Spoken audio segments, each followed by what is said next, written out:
चलेंगे question number 61 पे about the ANOVA. क्या कहता है एनोवा? ये आपने पढ़ा होगा, दो तरह का होता है, one way two way, madam ने भी आपको पढ़ाया होगा। ठीक है, तो कोर्स में वहां पे है, काफी ज्यादा टाइम लगा है उस पे, 20-25 घंटे से ज्यादा का टाइम लगा है स्टैटिस्टिक्स पे। तो in statistics one way analysis of variance is one way ANOVA. तो टेक्निक क्या करती है? It compare when the two or more samples means are significantly different using the F distribution.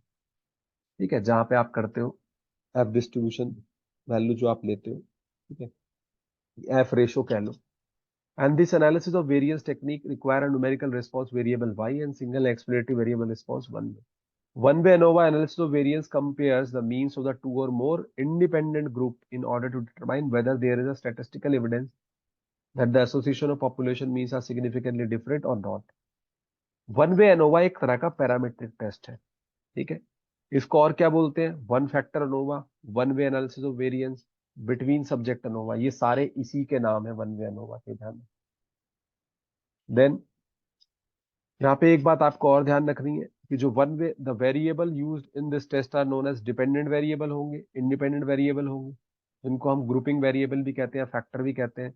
And these variable divide cases into two or more mutually exclusive levels और groups.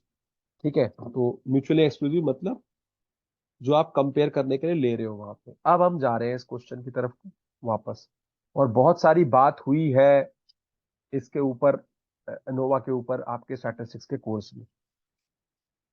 तो जब आप बात कर रहे हैं इस स्टेटमेंट और इसके रीजन की, दो स्टेटमेंट दी है 1 और 2, और आपको सिर्फ ये पूछा है कि मोस्ट अप्रोप्रिएट आंसर कौन सा है। दो स्टेटमेंट दे दी, गिवन बिलो टू स्टेटमेंट 61 में। पहला देखते हैं, one way analysis of variance is a statistical model used to comparing medians. अरे भाई, मीडियन नहीं है दोस्त, क्लियरली लिखा हुआ है मीन्स।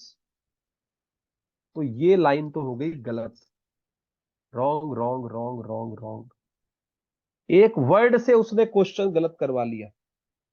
ठीक है, एक वर्ड से उसने क्वेश्चन गलत करा लिया।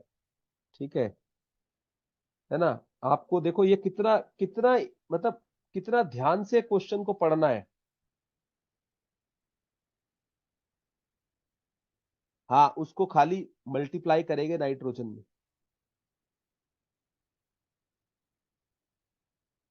बेटे काट के तो बराबर बनेगा ना, मैं यही तो कह रहा हूं। वो 10% एक्सेस जो लिखा हुआ है वो लिखना भूल गया टीचर।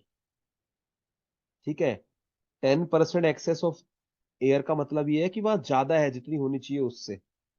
तो वो क्वेश्चन थोड़ा सा गलतली फ्रेम हुआ है, वहां पे लिखा जाना चाहिए था कि 10% एक्सेस ऑफ एयर। पूरा क्वेश्चन है 10% एक्सेस ऑफ एयर, तो बच्चों को समझ में आता कि इससे ज्यादा ऑक्सीजन रहेगी और इससे ज्यादा ही नाइट्रोजन रहेगी, क्योंकि एयर में दोनों है। ठीक है, ये ध्यान रखना। तो ये पहली लाइन तो गलत हो गई, तो जैसे ही पहली लाइन गलत होगी मेरा दिल खुश हो गया। मैं ये देख लूं कि पहली स्टेटमेंट कहाँ करेक्ट है। इसमें तो ऐसा ऑप्शन है नहीं, पहली स्टेटमेंट करेक्ट है तो गलत। यहाँ पे बात बन सकती है, ये भी गलत, क्योंकि पहली स्टेटमेंट तो इनकरेक्ट है, तो दो ऑप्शन तो वैसे ही हट गए, है ना? अब दूसरे ऑप्शन को पढ़ता हूँ और फिर आइडिया लेता हूँ कि क्या होना चाहिए था। तो आपको बहुत सारे टूल यूज करने पड़ेंगे। One way ANOVA is use to test for difference in three और मोर इंडिपेंडेंट ग्रुप। बिल्कुल सही बात है, कर सकते हैं, हमने कब मना किया। तो दूसरा स्टेटमेंट ठीक है, तो ये वाला ऑप्शन भी चला गया अगर दूसरा स्टेटमेंट ठीक है तो बस एक ही ऑप्शन बचा भाई, 4 नंबर। तो करेक्ट आंसर आपका हो गया इस क्वेश्चन में 4 नंबर।